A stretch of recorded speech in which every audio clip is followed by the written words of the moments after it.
Welcome to the Remington Kuhn Show, Season 1, Episode 1. We are joined today by a very special guest, Michael Zanetti. Hey, how you doing? Sorry I'm late. You are not late. That was the walk-in that we were all expecting from Zanetti. This is the first episode since the rebooting of this show and the renaming and rebranding of the show. We had the podcast for a few years, a while ago. Now we're bringing people like Mike on, and we're going to have a different guest for you every single day. I'm going to try to record every day. Probably won't be every day, but I'm going to have someone different so that you don't always have to listen to me. We're going to keep it fresh, keep it interesting. All of the people that I have featured on the show are avid sports fans. That's what we're going to talk about. And we're only going to talk about stuff that they know. So it's going to be a different conversation topic every time because all of you like different teams. So, for example, Mike, tell them about your favorite teams. Yeah, so you can see the jerseys. I'm an avid football fan, but we got because I'm from New Jersey, so I'm basically New Jersey Devils, New Jersey, everything. You got the Knicks, New York Knicks, Devils, Yankees, but then the Texans because I couldn't pick a favorite team for the NFL. So I picked the Texans because my mom and dad are Giants and Jets fans, and both of them have been terrible for decades. But mainly just rooting for Houston with the jerseys, which is funny because we're going to talk about baseball, and I'm not the biggest baseball guy, but I know it, so it's different for me at least. And you've called some baseball games at Rollins College. We're both students down here in Florida in Winter Park at the Dan Patrick School of Sportscasting at Full Sail University. We get opportunity to call play-by-play for Rollins College for the Tars, and Mike has done a few baseball games, so he has a lot of experience with this play-by-play, softball, baseball. I've done softball myself, and we're getting into the game, right? So you're learning not just the rules of the game and the players, but just you're getting more into it. It helps you actually be interested in the sport that you're calling because you have to be, right? You have to be. The last thing I thought I would want to do is call a D2 softball game. And when you do one, it just gets you riled up. You want to know the whole team. And it's just so different when you're at the actual atmosphere of a game because that's just when you call on it, it's just the atmosphere, the energy, the player. It's just one thing after another. And if you're a big sports fan like us, you go crazy for anything. And that's just how the games are played. One thing that the entire world, I would say, is going crazy about right now, the New York Yankees. Only four times in the history of the most accomplished franchise in Major League Baseball, 4 times they started 10-2. 4 times. Mike. I mean, they did just lose to the Marlins, which is bad. But here's the good thing about the Yankees. Last year, pitching was just terrible. And it's funny because it's kind of the opposite this year. Last year was kind of like Judge taking over. I know he got hurt, but that was the only guy on the Yankees. Now, Soto has taken the charge. Stanton actually been stepping up a couple games. But the big opposite that I'm seeing is Judge is betting under 200, and the pitchers are schooling these teams, which is ridiculous. You don't see that from the Yankees bullpen. It's been a while since they've had any good pitchers. And you have Stroman, you got Rodon, even you got a couple guys that I like Louis Gill. Gill, right? That's how you say it. Heel. Gill? Heel? Yeah. There's so many guys that I'm just so excited for this year. It's been a lot. And obviously with Carlos Rodon, when he first got to New York, I was excited about that because I'm a big fan of Carlos Rodon. He struggled to the point where he was getting booed off the field. And then his last start for the New York Yankees was the first time since he became a Yankee that he got a standing ovation when he left the mound. Yeah, I feel like the pitching is there. Stroman struggled against the Marlins. You're not going to have perfect games every night, but the big thing is the bats have been rolling too. That was the first loss against the Marlins. Is the first time they lost without being shut out. So they've lost 5-2. When they score runs, they normally win games, is the story with the Yankees. And Soto's been on a tear. I like how they started Volpe for the last game. They were been having the Torres as the starting guy, and Volpe's been having the best average so far on the team. So it's definitely somebody that I like to see starting, and they're changing up the order very well. But if Judge continues to struggle, do you bump him down? Do you dare bump him down the order? That's just I wouldn't personally, and the reason why is because when a guy's struggling, the last thing you want to do is take away at bats. If Aaron Judge is struggling, you want Aaron Judge to get as many at bats as possible, keep him hitting second, and just give him those 4, maybe even 5 at bats a game, depending, because the Yankees score a lot of runs, bring a lot of guys to the plate. He's eventually going to work himself out of the funk. He's too good of a player, too good of a hitter. He's going to bounce back. But what I want to talk about, because you mentioned it, when the Yankees score runs, they win. I told you about this crazy stat earlier in the week. Every single game that the Yankees had scored even 1 run, they won the game. That was until yesterday. That streak broke against the Marlins. They lost 5-2, and they beat the Marlins the first 2 games of that series. So they're still undefeated in series this year. But the fact that if they score runs, they win, that means that the pitching is doing its job. And the games that I've noticed that they've struggled the most in are the games that Nestor Cortez has started. So my question for you, you're a Yankees fan, and he's my favorite pitcher in the entire MLB, so I'll tell you, Garrett Cole being injured long term, how much does that hurt the New York Yankees? well, he's actually been starting to pitch already, so he could be back sooner than expected, which would be great. Obviously, we don't want to rush it because they're playing so great. We want him back for playoffs. But I wouldn't really mind if we saw Nestor be like the 3 or 4 in the rotation, just the way Stroman and Rodon and all these other guys are playing. It's just crazy. We could probably see Cole maybe back by middle May, July, hopefully, which is fine. I mean, Yankees are playing great. Soto's been a big addition to the team. Pitching, obviously Cole is a centerpiece of that rotation, but you don't want to rush him back. It definitely hurts, but at the same time, if we're still able to win games, like the bullpen has been the biggest struggle so far this year. Although the wins are tallying up, the ERA is just going up and up. It's like 4.6, just all these guys getting opportunities. And Clay Holmes, a big guy who has already got like 5 saves this year, but the bullpen is the biggest struggle. I think if you could get your starters back to go longer in innings and longer in games, that'll definitely help them in the long run. So there's 2 more things I want to talk about regarding the Yankees, and then we'll move into what's happening around the entire Major League Baseball landscape right now with pitcher injuries. First, I want to touch on this, though.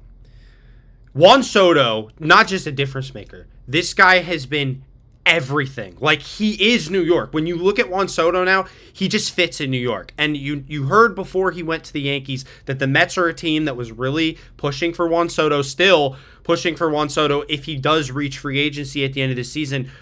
Do you believe that in this short amount of time, Juan Soto has already shown enough that the Yankees should give him a historic contract that he definitely deserves, and keep him around for his entire career?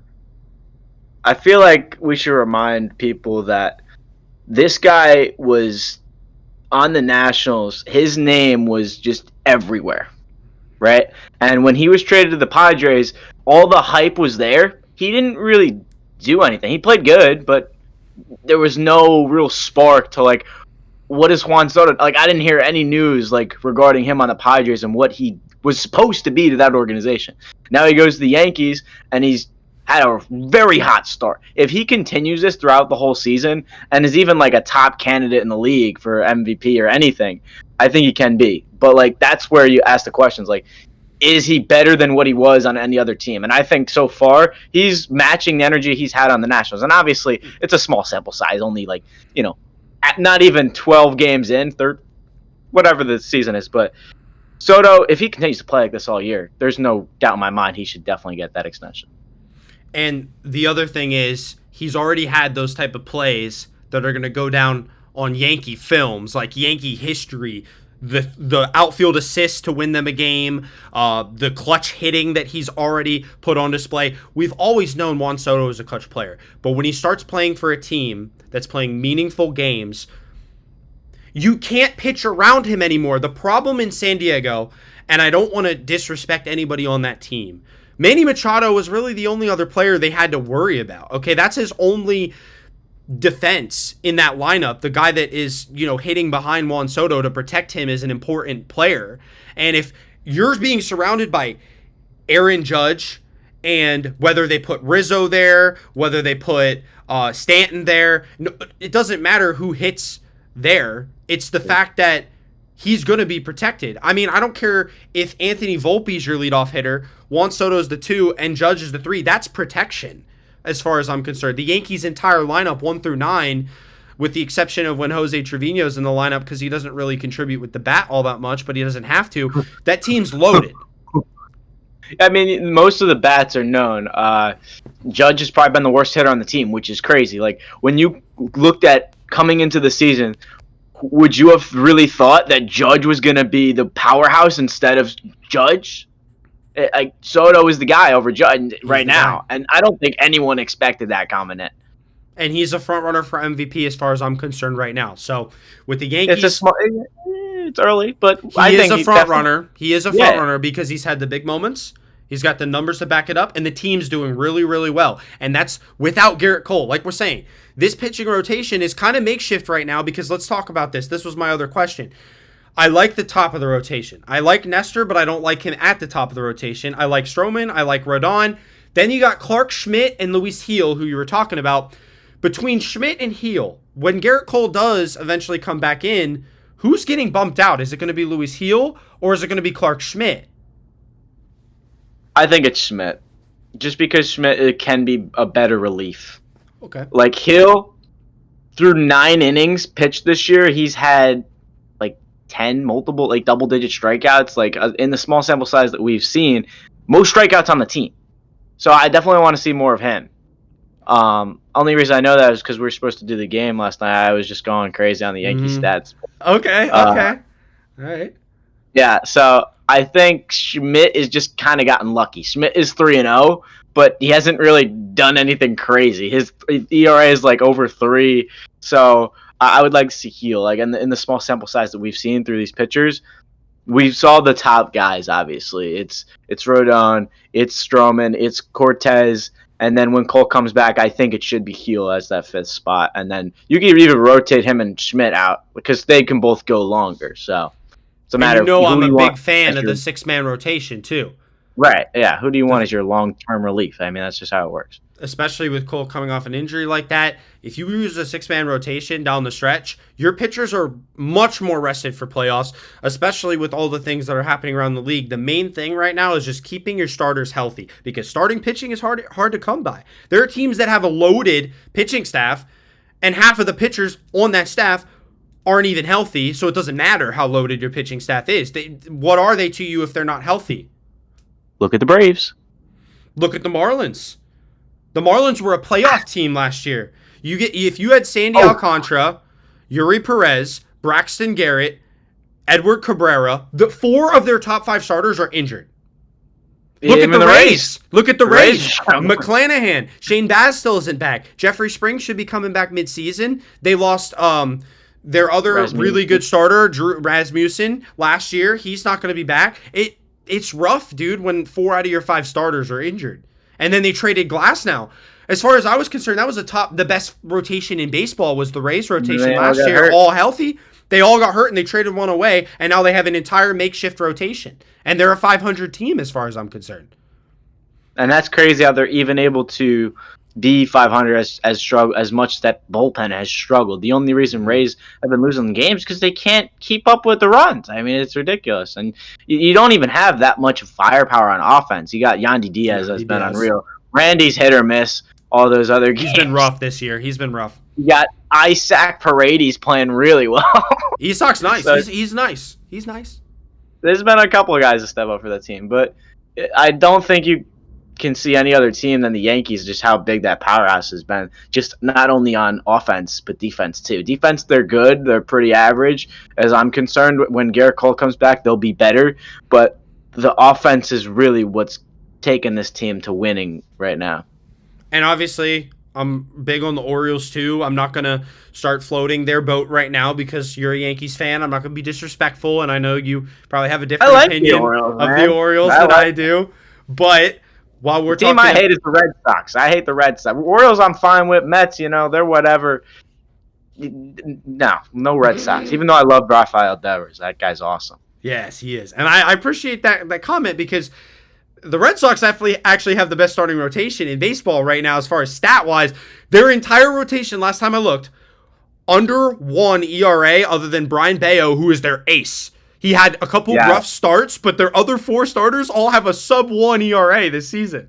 I mean, you can't write that up any better as far as starting the season on a high note. All your starters are setting these high bars for themselves, and if they start to struggle, their ERAs are still going to be good, whereas guys that struggle at the beginning of the season, they have these inflated ERAs, and they're working all season to try to bring down that ERA. Like Max Fried, he pitches a game, doesn't even get out of the first inning, gives up like 8 runs or something. Dude, you know how many starts you have to start, actually have decent starts in order to bring that ERA back down to life? Like, you're up in the, I don't even know what his ERA was. I think it was like in the 80s at one point. I was like, whoa. I mean, it's funny. It's funny how good the Red Sox are doing rotation-wise, just because I was on Beat the Streak, just like, who am I going to pick for today at least? And I'm like, okay, Orioles been pretty good. What about, Gunnar? What about Cedric? Somebody. And I'm like, oh, they're playing the Red Sox. Yeah, I'm going to stay away from that. That is a segment I want to incorporate in the show when we're talking baseball. I want to talk about Beat the Streak, because if anybody doesn't play Beat the Streak, you should play Beat the Streak, because if you get a certain streak, and I don't know what the number is anymore, but it's like in the 50s, I believe, you can win a lot of money. MLB is going to pay you a lot of money if you can break that streak. So I've been trying to play this thing for years. Last year I was in the 30s at one point. I can't hit 50. That's impossible. But think about it. They have to get 1 hit. You pick 2 guys every day if you want to double down, and if they both get a hit, your streak adds up by 2. So for 1 week, if you get 2 right every day for a week, that's 14 already. So you would have to basically have every answer correct for about a month in order to get the money, but it's not impossible. I mean, it takes a lot of luck too. A guy gets a 1 for 5 and you're happy about it. You know what I mean? But as far as I'm concerned, it's a great game. It's a great idea. MLB has a lot of cool games on MLB Play that you can play, but this one's my favorite because you can win the actual cash by doing it. And who'd you pick today, Mike, while I'm talking about this segment? Who are your picks for the day? I picked O'Neal Cruz against your Phillies and Rangers Suarez.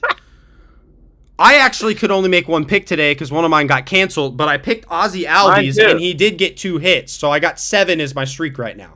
Ozzy Albies got 2 for 4 today. You were up to 7 now? 7.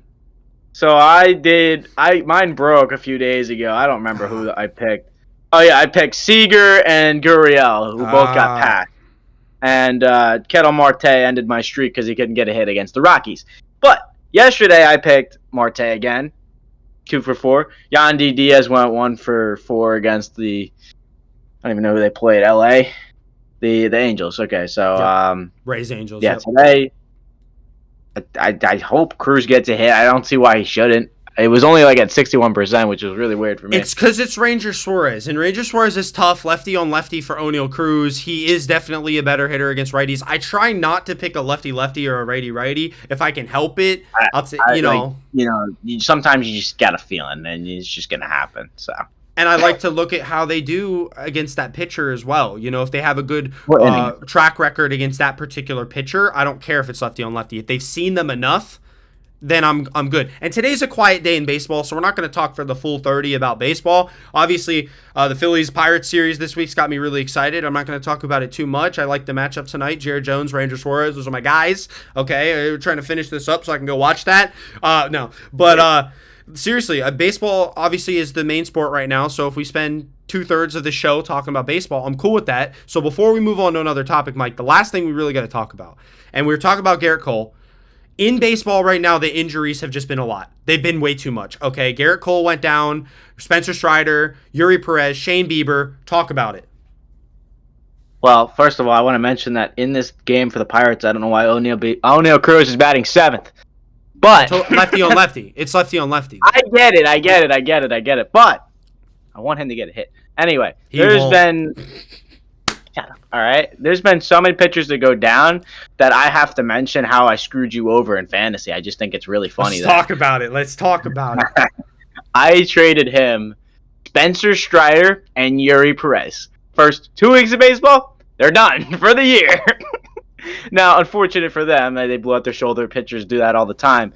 Remington thought it was a good idea to load up on pitchers, and I took 2 or 3 of your great players. Elbows. They're all elbow injuries, Mike. Well, do you want to emphasize the fact that I just robbed you blind, or what are we going to do here?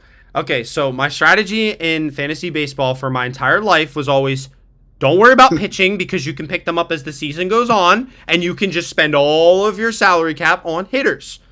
But this year, I deterred from that path and traded Ronald Acuna.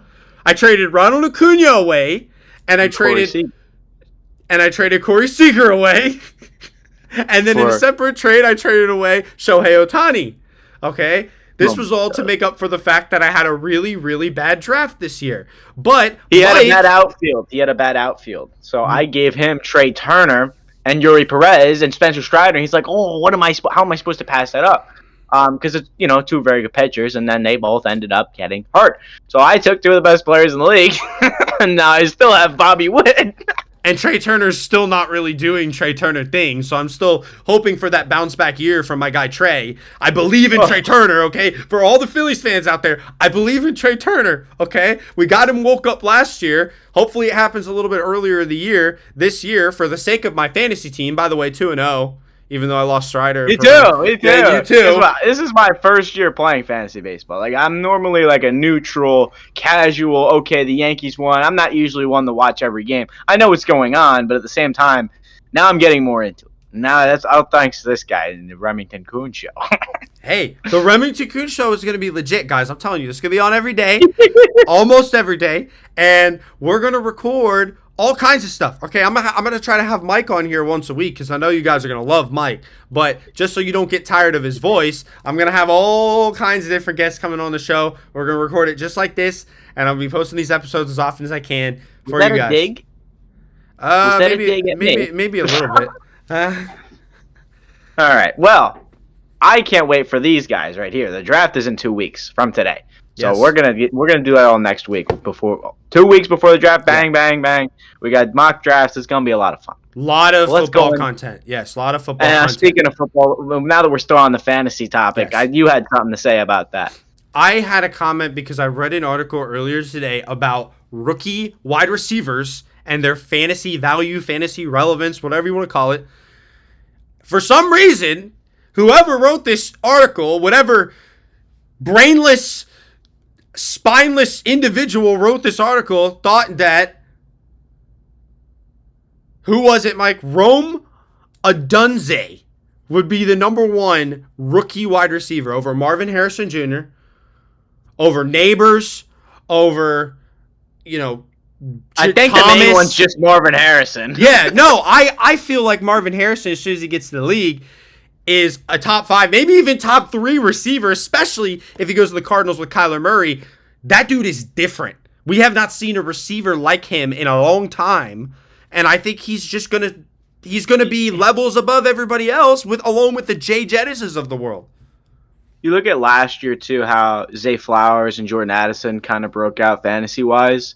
Even Dawson, I'm sorry, not Knox, Kincaid was the other one. But I think instead of looking at wide receivers, like, who's ranking wide receivers? Like, that's the dumbest thing to do if you're ranking fantasy wide receivers. Why don't you just draft rookie wide receivers? And you saw with Sam LaPorta last year, dude, no one had him on their draft boards. He's going undrafted in ESPN leagues. Yeah, me too. But bro, there were ESPN leagues you could pick him up after draft day, and you got a freaking top tight end in the entire league for free. You didn't need to spend a draft pick on Mark Andrews. Last year, I personally thought, and this is going to sound really bad, but I'm going to admit my mistakes. I loved Darren Waller. I loved him. I loved him everywhere. So I invested a 4th-round pick. I'm like, hey, if the Giants' offense is going to be what the Giants' offense normally is, and they're going to dink and dunk their way down the field, Waller should have about 8 catches a game for about 60 yards and maybe a touchdown. So that's like 15 points out of a tight end. This was my thought process. In reality, Waller is terrible. No offense to him, but he's been banged up his whole career. Yeah. And, his knees bugging him. It is what it is. And then he got hurt mid-season. I ended up trading him beforehand. But besides the point, I backed up every Waller in my leagues with a LaPorta. So it didn't matter. I put LaPorta right back in the starting lineup. There's my tight end for the year, Sam LaPorta. I don't know why everyone thought it was going to be Michael Mayer, or I don't know what the late sleeper tight end was, but I don't know why everyone was like, who is this Sam LaPorta guy? It wasn't like he was unknown. He was a 2nd-round pick out of Iowa. He was meant to be the starter. Tight end you. It just, like, watching and hearing what you're saying about all these guys like Roma Dunze and all these, no offense, can I say that? Is that disrespectful? All these clowns on the internet just trying to, okay, it's a little bit rude, but at the same time, they're all trolls. They're all trolls. It's clickbait. It's clickbait is what it is. They're trying to get people to read it. It's been such a long time since I've seen an actual logical post. Yeah. Like an actual like top 10 or top 5 quarterbacks. I'm like, okay. So I try and argue. Like, I'm not gonna comment because it's just like ludicrous for something to be, Roma Dunze, the best fantasy wide receiver or rookie wide receiver, whatever it is. Just crazy. Like, Brock Bowers is just as good. Marvin Harrison's gonna kill it.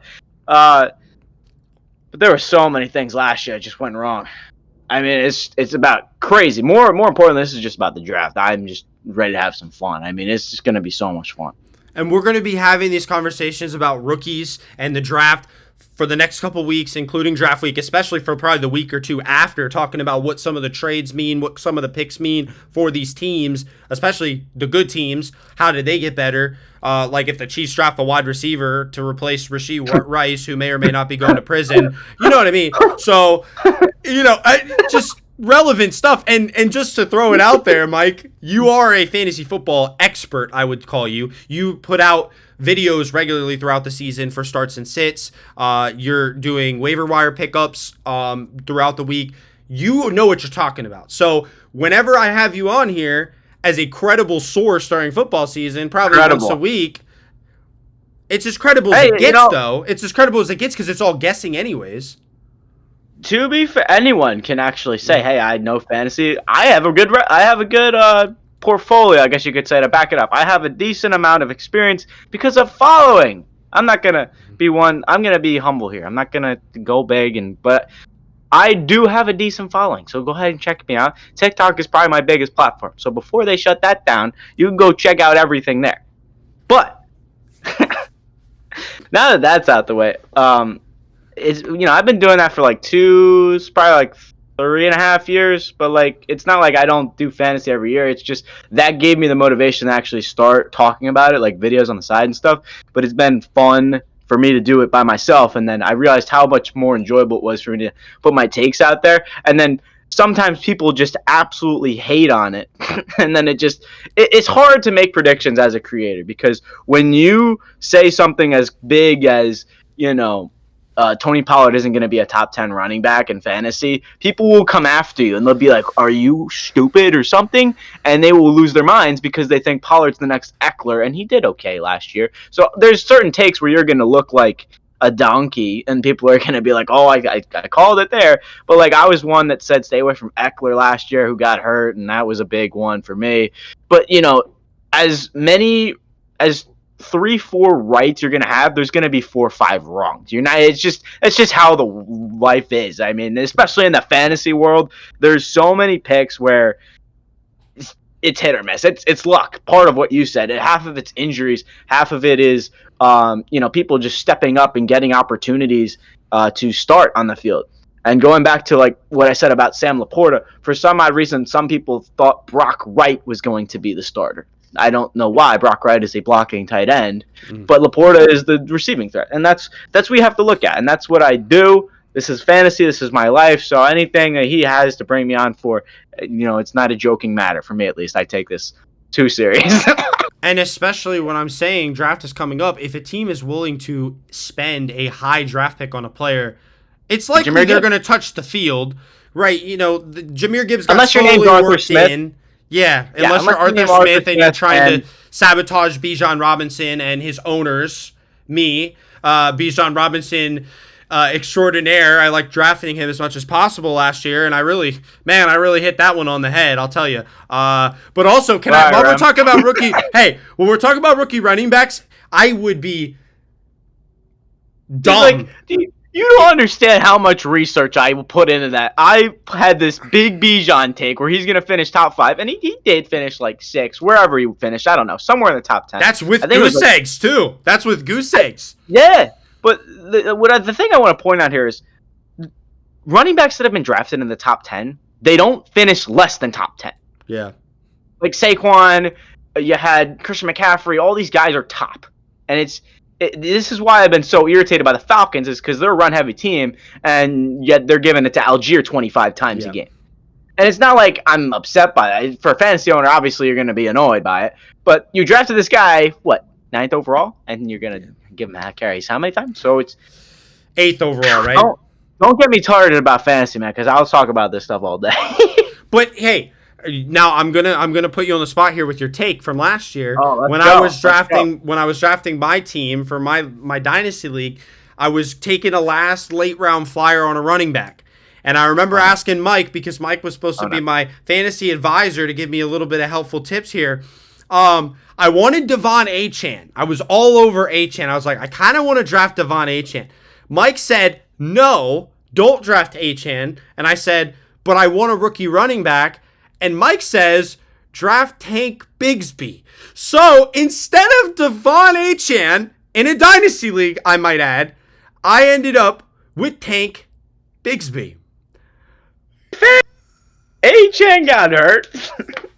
Every week he played, he dominated. I'll put that on me. That's my fault. The only reason I liked Tank was because I thought Etienne was a flimsy, fragile human being. Yes, and I don't want to put that on. But like the thing with Etienne was he was never supposed to be like on the Jaguars long term because and he's talented. He's great running back. He had over 1,200 yards last year. Love him. He's a great explosive back. Yeah. But he was part of the Urban Meyer era, which is why I thought that if he continued to go downhill with all these fumbles and stuff like that, that's why I thought Tank could step up. And unfortunately, Tank was not NFL ready and did not get any opportunities. He fumbled, though. He fumbled every time he touched the ball, pretty much. Tank played bad. I don't know if he was equivalent to a couple of the Jaguars running backs. Like Dearness Johnson played a lot better than he did. So he was the expected guy to go out and get it. He just couldn't make the most of his opportunities. And I messed it up because when you look at Achane, he's such a better athlete than Tank. I just liked Tank because I thought he was going to be safe. And sometimes you don't get a lot of safe prospects at the end of drafts. But that's why I do like how you were like Achane, because it's an explosive prospect. It's somebody who can potentially break out. But in a dynasty, that's important. For me, in one league, in a single season, I'm like, Achane, it's a make or break. Do you take the risk on it and maybe start on week 10? Like, that's how it was for me. That was my thought process. So I'll explain my reasoning, but I'll still stand on the fact that, yes, unfortunately, I said Tank over Achane, so I apologize. I think it was also that you thought he had a higher floor, and I was going for the higher ceiling. I'm more of a high-risk, high-reward guy. As you know, when I place fantasy, I trade probably 30 to 40 times a season because I'm always trying to shuffle things around, sell high, buy low, whatever. That proves your point, though. That's why you draft for always high ceilings, especially when you're going for bench players. Like, I was somebody who drafted Damian Harris as a safe guy who did get a lot of touchdowns until he had that crazy concussion injury. But, yeah, I think there's not a lot of running backs late in drafts, so you're going to have to get them early. But again, the draft hasn't even happened yet. As excited as I am for this season, we have to get to the draft first. Yeah. But I'm excited. See, let's make this full circle and tie it back up before we switch the topic. All right. The wide receivers, the rookie wide receivers. We're talking Marvin Harrison Jr., Rome Odunze. You could throw Neighbors in there. You could throw Thomas in there. Whoever you want. Not even where they're going. I want to keep it fantasy relevant. Okay. We're talking high floor or high ceiling. Which one of them do you think is the safest? Like with your strategy of picking somebody that you think has that floor, is it Marvin or is it Odunze? Or is Odunze more of like the guy that I would kind of go after because he has the higher ceiling? Here's the problem with everything that you just said. Mm-hmm. And I'll give the guy, whoever said Rome Odunze can be the number one fantasy rookie wide receiver, whoever said that, I'll give him the benefit of the doubt because Marvin Harrison could drop to the Raiders and have the worst situation possible. Yeah. But I think Marvin is the safest option. It just depends on where they go. It's so hard to say something like that before the draft because you physically don't know what's going to happen. You can have an idea of what the first 5 picks are going to look like, but back when, Sauce was the number 3 pick number 4 pick for the Jets, like that was the draft I thought it was going to be.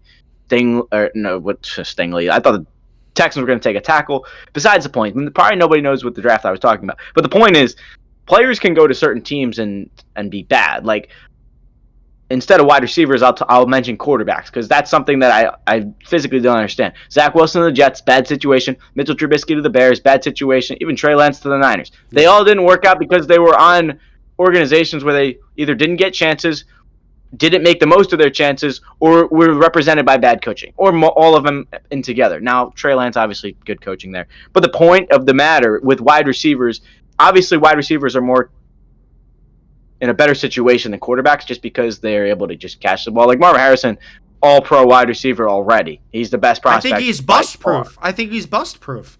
There's no way. And this is where I don't understand the Cardinals saying, hey, we're going to off... And it's just been this big trade rumors for the Cardinals trading back, but they want 3 first-round picks, and I'm like, yeah, that's never going to happen. But Marvin Harrison should be the safest overall. I think if he goes to the Cardinals, he can have a good relationship with Kyler. Yes. But, also if Rome goes to the Jets, does he take more than Garrett Wilson? It's just a matter of what happens. Where do people go? Maybe the Broncos take Rome at 11 or 12, wherever pick they have, and maybe he becomes... who they don't even have a quarterback.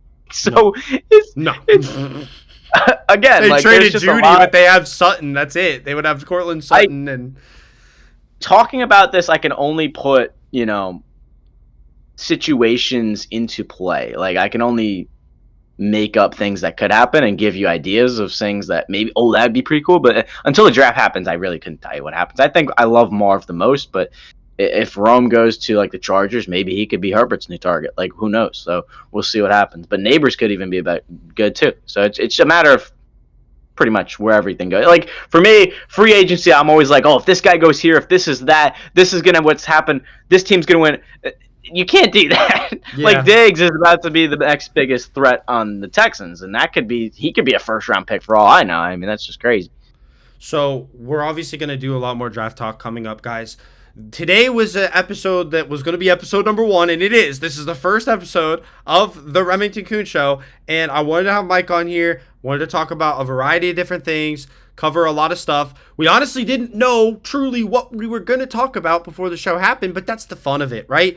I let my guests choose the topics, and we talk about what they know. But also, I can throw a question at them, since this is all one take and live, and see how they react. Right now, I'm going to change gears entirely for our last segment, and I'm going to ask Mike about his New Jersey Devils and about, Please Mike, don't. What went wrong? What went wrong? Because I had the Devils as the second best team in the Eastern Conference. You want to know what went wrong? Go ahead. You know what went wrong? Everything! Okay? This team is terrible, man. So, first of all, you had Dougie Hamilton out for the year. That guy gets hurt almost every year, and it's unfortunate. But that guy's a cornerstone piece of the defense. He's so You lost Ryan Graves, who is very good on offense, but he was a big piece on defense because he was a defensive defenseman. And he would, as slow as he was, and as annoying as it was that he turned the puck over and couldn't get back on freaking defense, that guy was a good defender. We needed him, and he's on Pittsburgh now. They might just go to the playoffs. But then you had the top goalie get hurt, which everyone loved for some odd reason. I don't even know why people. I can't even. I'm blanking on his name. What? Can you help me out? Which player? What position? Defense. Vitek Vanacek. Oh, goalie. Vitek Vanacek. For some odd reason, everyone thought he was so great. But in reality, he still had a 3-something goals against average last year. And the Devils just ended up scoring 5 goals and winning 5-4 and going to the playoffs. Rather than, and everyone thought the Devils were going to be this big, scary team. And me and multiple people talk about how the Devils don't have a goalie. The Devils do not have a goalie. That's been their biggest problem all along. They don't have a goalie. They lost Ryan Graves. They lost Damon Saverson. They lost a lot of pieces. Dougie Hamilton got hurt. Jack Hughes just got hurt. I think the whole team is falling apart. And I wasn't confident, but I was hopeful that they would make the playoffs over the Penguins. And this Penguins team went on a big win streak, and now all of a sudden they're about to look like they could sneak in. So if you're looking at the Devils, go ahead. I was going to say one regulation loss in their last 10 games. 10 Yeah, I games, mean, 9 out of 10, they've gotten at least 1 point. And they're 1 point out of the playoffs right now. I'm like, after literally a 3% chance of making the playoffs like a month ago, they are 1 point away with 4 games left. what you'll understand is even if you make the playoffs, obviously you're going to get absolutely brutally murdered in the playoffs. No. What happened last year? The Panthers were the 8th seed. They took on the Bruins, who had a historic season, and they went to the Stanley Cup final. All right, fine. You don't know what's going to happen. You but don't. I don't think they go far. Unless Evgeny Malkin has 3 hat trick every. I mean, series. he has been playing as good as I've seen him play in a while. So I'm not. Yeah, but if you're a fan of if you're a very emotional fan of a team and you watch them multiple nights a week, especially because hockey's played multiple times throughout the week, it is so frustrating just to watch a game and just watch a team fall apart. Yeah. Lindy Ruff got fired. He, no offense deserved. He had a good relationship with, pretty sure the owner, and that was hard to fire him for. But you had to make the decision. And then I do love.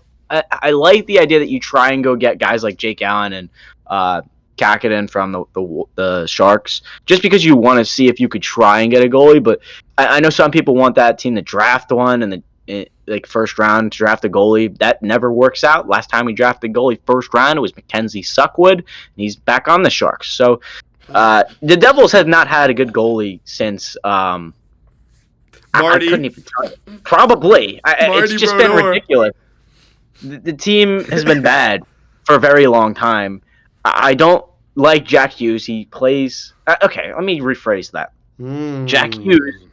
Jack Hughes hangs on to the puck for so long that he either turns it over or it's a forced pass. And I like what he's trying to do, but he can't do it all by himself. And that's what he tries to do sometimes. He tries to play hero puck, where he tries to just score every goal or just try and force a pass. It's just like him and Luke have a lot of chemistry, but at the same time, they both make so many mistakes that it's like you just lose it as a fan. So the team has to get better in the offseason. You needed a couple pieces. I think Luke needs to be, no offense, put down to the AHL. Just for a couple games, because he needs to learn how to handle the puck. The guy loses the puck so frequently, and he just gives it to the defense. It's okay. And then another thing: cut Kevin Ball, cut multiple players on that defense. Like when we traded Colin Miller, I was actually disappointed because that guy had played pretty well for a while. Yeah. Okay. Let me just stop ranting. This team is terrible. At least you have John Marino on the back end. I like Marino and I like Jonas Siegenthaler. Siegenthaler's good too. Siegenthaler's hurt. Okay. And then Marino hasn't even played that great this year. Marino's a dog. He's a dog. Marino's been not that great though. It's okay. So as much as I don't know about hockey, this team, watching them just infuriates me. And as much as I want them to succeed, they continue to go backwards. And they need to have a set goalie. They just lost to the Maple Leafs. They got mopped. It's like, obviously you expect that, but like, you're just looking for some light. And going into next season, I really don't know what to expect. Like, Dougie Hamilton is looking like it could be a waste if he, is as injury prone as he is and continues to not be on the ice. It's just, it hurts. He's a top 10 defenseman when he's healthy, but that is when he's on so. But I don't know. What do you think? Your frustration. I can sympathize with you because the Penguins were a dumpster fire for the first 70 games of the season, to the point where we traded away Jake Gensel, who I thought was going to be the captain of the team after Sidney Crosby, Evgeny Malkin, and Chris Letang retired, because he was such a heart and soul type player, like the kind of guy that makes your team and everybody around him better, and your team is better off because of that player. And he was just that type of player. Like the way he played the game. He played it the right way, but he also played with energy. He played with passion. He loved the game. He even said after he left Pittsburgh, when he came back to Pittsburgh and played in Pittsburgh as a member of the Carolina Hurricanes, that he never wanted to be traded. They traded him against his will. He wanted to stay and stick it out and be part of this turnaround that the Penguins are trying to orchestrate right now. They were 1 point short of the postseason last year. The team that made it in over them, the Panthers, went to the Stanley Cup final.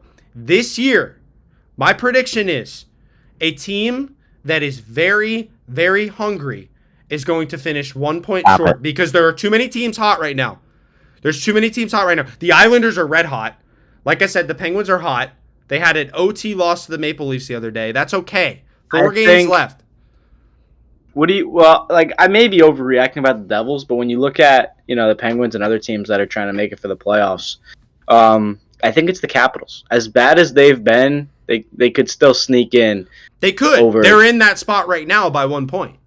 You got the Capitals, you got the Flyers. The Flyers are dead. They're done?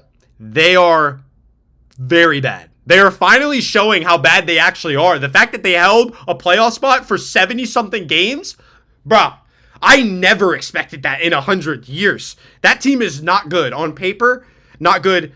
Physically good, structurally good, they're not good. Who? You know what team is equivalent to the Devils, okay? The Devils are terrible. The Devils are not that bad. They have all the pieces of the puzzle except for the goaltending thing, and I thought they had that fixed when they traded for Kokkonen and Jake Allen. It didn't work out for them, but they had a lot of work to make up, a lot of ground to make up when they made those deals, and it was just too little too late. It was just too little too late. I really don't know what that team's going to look like next year because you have nothing. You really don't have anything. You got a good first line with Hughes, Rott, Heischer, and then where they go? Yeah. Nico Heischer's a great player. Jesper Bratt's a great player. Obviously, Jack Hughes is an exceptional player. I think Timo Meier was a bad move, honestly. I think Timo stepped up. Timo did have a better second half of the season, but he still hasn't filled his potential. And like we talked about Luke Hughes, he's too offensive-minded to be a defenseman in the National Hockey League. He's got to change his mindset a little bit because you can't operate that way and be a -20, -25, -30 player. You can't. Let me ask you, because I would consider you the hockey expert than me. So what does this team need to do to improve on the offseason to make a playoff spot next year? Honestly, if Dougie Hamilton's not healthy, I don't think it matters because you have so much cap invested in Dougie Hamilton. If he's healthy and you can build a core, some kind of defense, and then goaltending. Because their offense, you wouldn't have to touch their offense. The only thing you would have to do to their offense is tweak a couple things to make some cap space and then work on the defense in the back end, the goaltending. You have good pieces. It's just not a complete picture. Some people are telling me that they didn't even have to go out and get a goalie because they could have just probably got Markstrom in the offseason. So why did you have to go get Allen or Kokkonen? Because they're just... Allen's turned into a stud, but what are you going to do? And Hellebuck would have been available if the Jets wouldn't have became amazing. You see, he carried them almost all season long. Connor Hellebuck carried them. They didn't even have a top 10, top 15 offense, and their goalie literally could not allow more than 2 goals in any game. He was automatic. If he doesn't win the Vezina, it's a sin. It's a sin if Connor Hellebuck doesn't win. He single-handedly made the Jets a playoff team. The roster is not playoff team. They have a few really good players or slightly above average kind of all-star level players, but not great.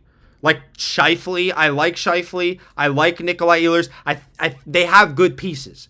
But the Jets are not a playoff team on paper. And then you factor in Connor Hellebuck.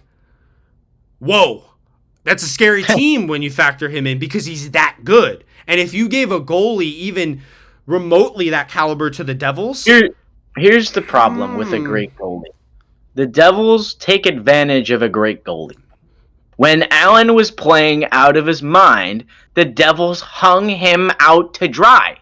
And I saw all these 2-on-1s, and here's Allen diving across the freaking crease, and he's a lot of teams do that, Mike. I've noticed that with the Penguins lately with Nedeljkovic. I understand that. But the Devils' defense is bad as it is, so you can't just play worse defense than what you've already been trying to do just to try and salvage a win. He has to bail you out time and time again. They could never do that early in the season. And the amount of times there'd be a 2-on-1, I think there was a 60% success rate just because of how bad the goaltending was. So next year should be better if Dougie is back. I think you definitely need to somebody else on offense, because Timo cannot run that second line by himself. I mean, who's on that second line? You got Nico. Timo. That's Nico Nico's on Heischer's second line. Yeah, that's Nico's line. It's been bad. I really don't know what to expect. It's just such a crazy jump going into the next year. Jack Hughes missed a lot of games. Dougie Hamilton missed basically the whole season, and y'all don't have a goalie. I think that's the only problem. If you get a full season of Jack Hughes, and not a good defense.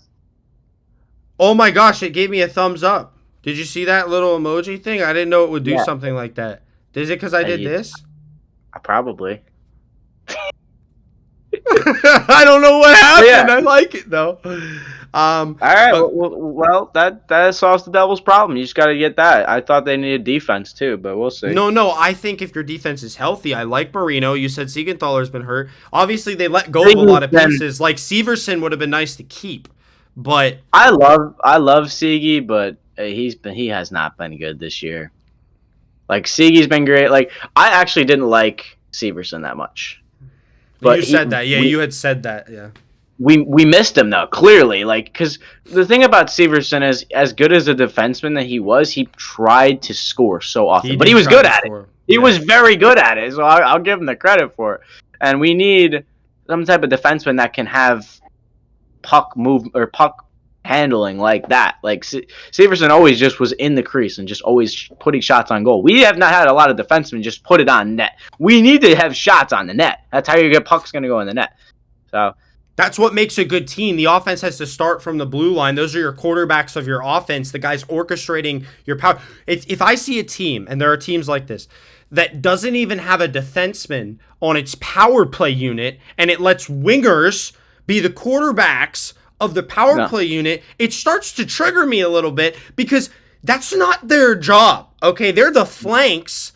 They're supposed to crash the net. You're supposed to disrupt the goalie, be in the middle there. You have big guys making their money like Milan Lucic, James Van Riemsdyk. There's a lot of them that just go to the net and they make all their money there. They're standing in front of the goalie and they make all their money there. Bill Guerin, late in his career, used to do that kind of stuff for the Penguins.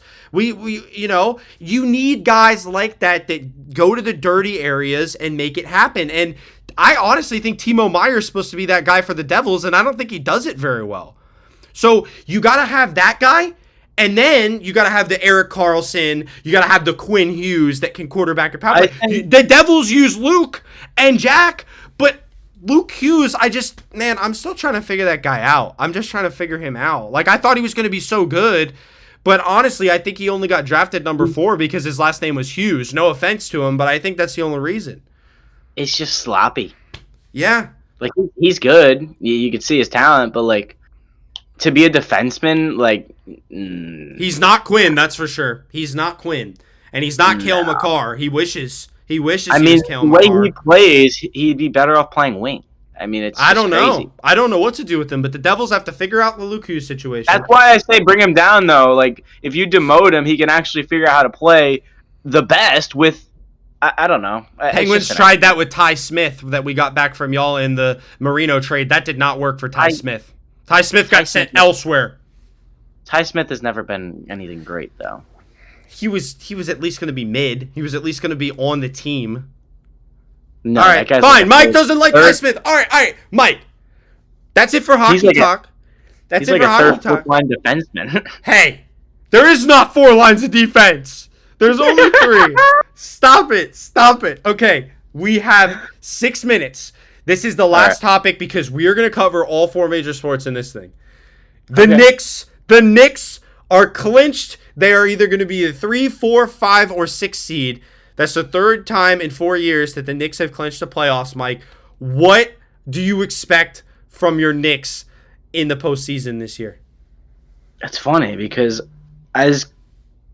they're the 3 seed right now, and they could easily be a top 4 seed and be a top seed in the East. But, like, I love the move they made mid-season to go get, what's-his-face from the, OG Anunoby from the Raptors.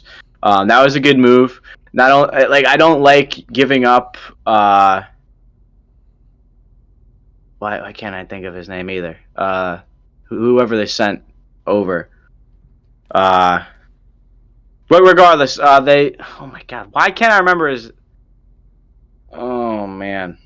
So the OG Anunoby trade, they traded RJ Barrett away. Yeah, Barrett. Okay, they got rid of Barrett. I don't know why I couldn't remember that. And Emmanuel Quickly.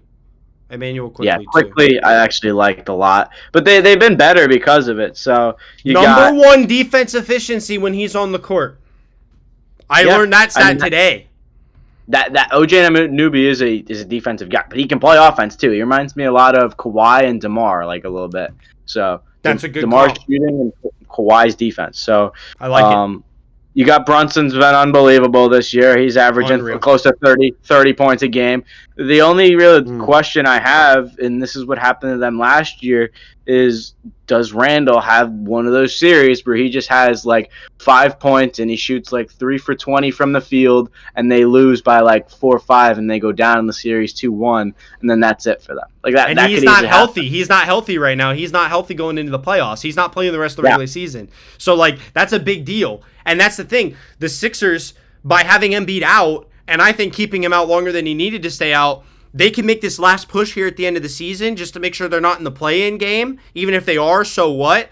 Try not to be in the play-in game. Be like a, 6 seed, and then just work it, man. Like, you got Maxey and Embiid. They're each going to have 50-point games over the course of the series. Randall should be back for playoffs, I think. But it's what Randall are you getting? Like you just said, are you getting the Randall that's only going to get you 5 points? He's probably still going to get 10 boards. He could do that in his sleep. But I mean, regardless, like you need him to get those, 20, 15, and a few blocks, to help on the defensive side because Jalen Brunson, no offense to him, he's known more for his scoring than anything else, I would say. Anunoby, obviously, a big-time defensive kind of player. But y'all don't have any real good bigs other than Julius Randle because I'm not a huge fan of Mitchell Robinson. I don't think you guys have that many good bigs. Here's a big plus to the Knicks' success this year. Let me read off Brunson's last few games. Yeah. 45 points, 43, 35, 35, 20, 30, 61. I mean, this is the reason why they clinch. So if Brunson's hot and he's scoring 40 a game, that's where you're going to get most of your wins. I mean, that's my Villanova guy, though. Brunson's always been him. He's just finally getting a chance to show it. Like, he is that guy. It's just a matter of who are they going to play. Right now, they would play the Pacers. And I think right now, the Pacers, they're not terrible, but I think they can beat the Pacers. Yeah, I think so.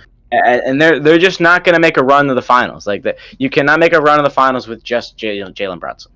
So the Pacers looked really good early in the year, though. By the way, it's just I don't know what happened.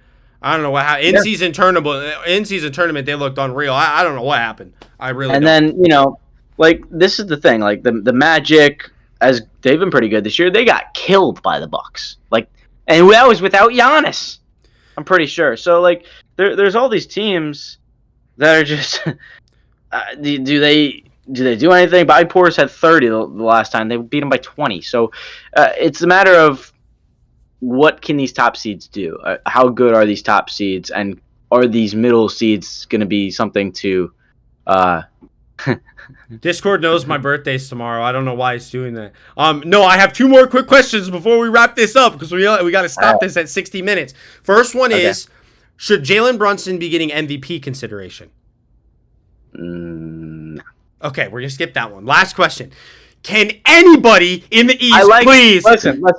I like Brunson, but Luka is the man. Okay, right now. That's fine. I agree with you. We had this conversation yesterday about Luka. Yeah, Luka's the man.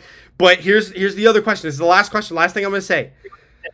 Can anybody, for the love of God, beat the Celtics in the East? Can anybody please beat the Celtics out of the East? Or is the Celtics guaranteed to be in the NBA Finals this year? I think the Celtics have been that great, to be honest. They're the number 1 team in basketball, Mike. I know, but it's by such a long shot that it's like such an overblown stat. That have they actually been that great, or is it just been? Yes, they are that good. I know Mike. They've been great, but the problem is they're not gonna get first rounded. It's gonna be, I think it's going to be Boston, Milwaukee. That's your Eastern Conference Finals. And who wins that? Bucks are my second favorite team. Yeah, the Bucks are gonna win. Okay, that's the bias coming out. That's all I can hear, Mike. You can't justify it. We have reached the end of time today. I'm gonna have Mike on back next week. We're gonna talk more basketball playoffs because it'll be more relevant then than now. Thank you all for watching today. Have a great one. The Remington Kuhn Show is a wrap.